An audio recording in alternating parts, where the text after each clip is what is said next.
Assalamualaikum warahmatullahi wabarakatuh.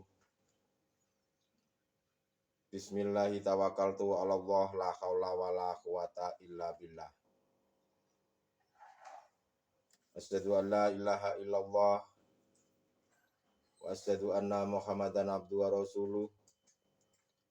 Allahumma sholli wa sallim wa barik alaihi wa ala alihi wa sahbihi ajmain.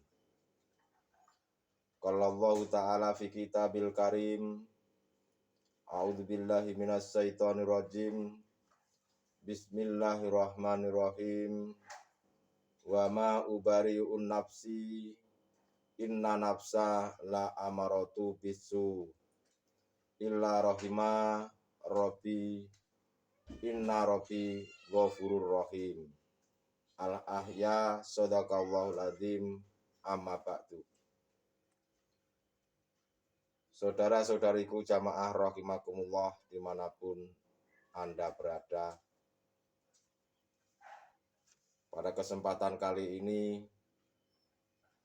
kami akan menyampaikan sebuah tausiah bimbingan kerohanian.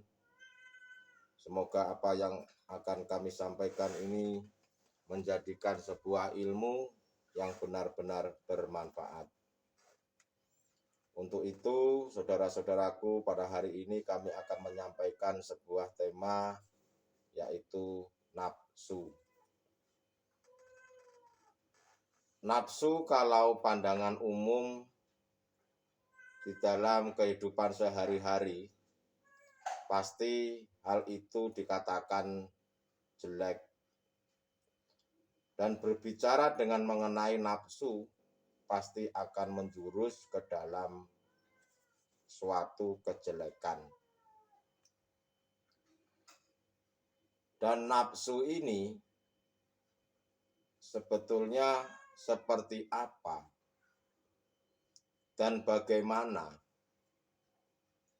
Marilah kita kupas, kita kuak, dan semoga apa yang akan kami sampaikan menjadikan sebuah ilmu pengetahuan.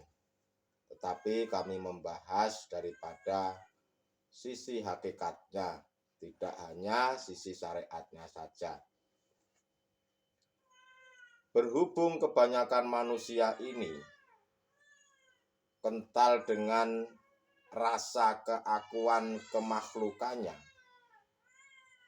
rasa kental masih mengakui bahwa kemakhlukannya yang bisa segala-galanya, pasti menganggap bahwa nafsu itu memang jelek. Dan mereka kebanyakan mengambil sebuah kesimpulan bahwa nafsu itu memang jelek. Pada dasarnya, memang nafsu itu selalu mengajak berbuat jelek, selalu mengajak berbuat ingkar terhadap Tuhan.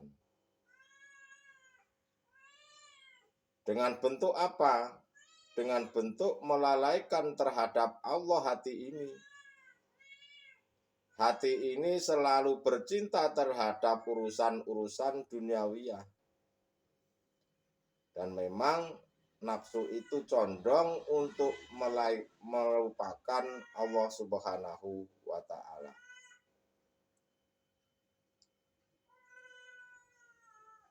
Bahwasanya nafsu itu memang di dalam diri manusia ini mengatakan, kebanyakan manusia mengatakan bahwa makhluk inilah yang memiliki atau mempunyai peran yang segala-galanya. Perlu diketahui saudara-saudaraku dimanapun Anda berada, bahwa nafsu itu juga ada yang dirahmati oleh Allah Subhanahu wa ta'ala. Di mana nafsu ini ada 4 golongan. Dan 4 golongan itu ada 2 kategori. Dan kategori yang pertama adalah nafsu nafsiyah dan amaroh. Dan ini dimasukkan di dalam sifat basariyah. Sifat di dalam akal ini, di dalam jasad jasmania ini. Dan sifat nafsiyah dan amarah itulah yang condong untuk selalu melupakan terhadap Allah. Dan sifat basariyah itu ingin selalu mengajak melupakan Tuhan. Dan inginnya selalu menghadap selain daripada Tuhan. Lalu untuk kriteria yang kedua, yaitu nafsu yang dirahmati Allah Subhanahu wa Ta'ala, yaitu nafsu alwamah dan nafsu mutmainah. Dan nafsu alwamah dan mutmainah ini dimasukkan dalam sifat basiroh. Antara kedua nafsu itu atau sifat itu setiap saat mengalami suatu peperangan. Yang satu mengajak taat, basirohnya, dan yang satu basariyahnya ini selalu mengajak maksiat terhadap Allah. Bagaimana mungkin nafsu yang mengajak taat itu akan menang? Bagaimana mungkin nafsu basiroh itu akan menang, sedangkan nafsu alwamah mutmainah ini tidak memiliki kekuatan. Sifat basiroh itu tidak memiliki kekuatan, sedangkan musuhnya memiliki bala tentara yang sangat banyak. Akhirnya nafsu nafsiyah dan nafsu amarah ini mereka merajalela, mereka gemuk, mereka kuat, bahkan menguasai diri manusia tersebut. Bagaimana mungkin kita ini bisa mengingat pada Allah Subhanahu wa Ta'ala? Bagaimana mungkin kita ini mengingat hidup yang menguasai diri kita ini, termasuk yang menguasai seluruh alam semesta ini, sementara ilmu untuk menuju ke situ, banyakkan manusia ini pada menolaknya. Bagaimana mungkin bisa memperbaiki sebuah motor, sedangkan ilmu mekaniknya engkau ini tidak mau mempelajarinya? Bagaimana mungkin bisa memperbaikinya? Begitu pula dengan diri kita ini. Bagaimana mungkin kita ini bisa kembali kepada Tuhan yang sebenar-benarnya tatkala di dunia? Ya karena tidak mau mempelajari tentang ilmunya.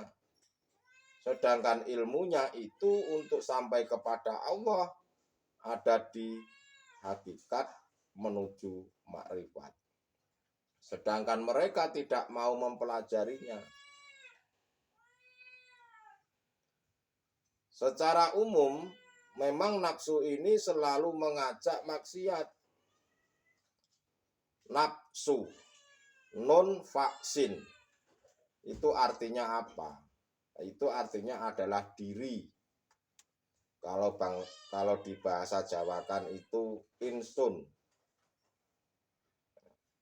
Akhirnya diri yang kental dengan kemakhlukannya ini mengatakan bahwa nafsu itu memang jelek. Sehingga mengatakan bahwa yang bisa segala-galanya ini adalah makhluk yang bernama manusia. Dan ini memang selalu mengajak untuk bermaksiat kepada Allah. Kalau diri kita ini masih duduk di dalam taholi, belum tahu ilmunya, belum mau mempelajarinya, dan belum mau mempraktekannya. Pasti diri kita ini mengatakan, saya ini yang bisa tausiah, saya ini yang bisa mengaji, saya ini yang hafal kitab dan lain-lain sebagainya itu. Manakala diri kita masih duduknya di dalam taholi, tidak tahu ilmunya tentang ilmu hakikat menuju marifat, maka pasti yang akan muncul di dalam hati manusia itu akan mengatakan bahwa makhluk inilah yang bisa segala-galanya. Tetapi jika kita ini bisa bertajali kepada Allah, maka nafsu, nafsiyah dan amarah itu, maka sifat basariyah itu akan kalah dan keluar dengan sendirinya. Akhirnya muncul insunya Allah Subhanahu wa ta'ala. Kalau kita sudah tahu ilmunya, sudah paham ilmunya dan mempraktekannya, serta sudah diizinkan oleh Allah untuk masuk dalam kerajaannya, nanti akan muncul insunya hidup yang memiliki nama Allah. Barulah di situ nafsu, nafsiyah, dan amarah sifat basariyah itu akan kurus, akan kalah, dan akan tumbang. Karena sudah bisa mengalahkan sifat basariyah ini dan bisa kembali kepada Allah. Tetapi untuk hal itu hanya diketahui oleh hamba-hamba, oleh saudara-saudara yang sudah makrifat terhadap Allah. Akhirnya beliau-beliau itu muncul keakuan insunya Allah atau hidup itu. Dan kalau ditarik secara hakikat, sebetulnya nafsu itu belum tentu jelek, belum tentu maksiat. Kenapa saya katakan belum tentu jelek, belum tentu maksiat? Karena disitulah letak daripada kewenangan Allah, sifat wenangnya Allah. Dan untuk bisa masuk ke dalam situ, untuk masuk ke dalam kewenangannya Allah, ya jika diri Anda ini selalu berzikir kepada Allah secara terus-menerus, bahkan mengistiqomahkannya dalam setiap detik ataupun setiap waktu. Apa zikirnya? Yaitu zikir sirul asror. Itulah saudara-saudaraku pentingnya ilmu, pentingnya kefahaman, lebih-lebih pentingnya untuk melakukannya. Manakala kita tahu ilmunya, sudah paham tentang ilmunya, tidak mau mempraktekannya, maka ilmu itu akan sia-sia. Saudara-saudariku jamaah rahimakumullah dimanapun Anda berada, berkaitan dengan tema tadi di atas tadi, yaitu nafsu. Nafsu itu perlu digarisbawahi bahwa belum tentu jelek. Manakala duduknya hati panjenengan di taholi, sudah pasti jelek. Tetapi jika duduknya hati sudah ditajali Allah, maka yang muncul itu hanyalah kewenangannya Allah. Karena nafsu itu jika tanpa ada yang menggerakkan, yang mengizinkannya, mereka pun tidak akan bisa masuk, tidak akan bisa menguasai diri manusia. Kalau tanpa izin dari Allah Subhanahu wa Ta'ala. Jadi kesimpulannya adalah nafsu itu baik dan buruknya tergantung duduknya hati panjenengan. Mau ditakholi atau ditajali Allah.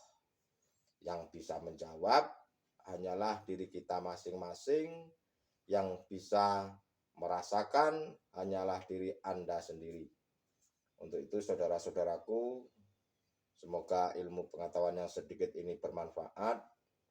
Akhirul kalam, usikum wa nafsi bitaqwallah. Wassalamualaikum warahmatullahi wabarakatuh.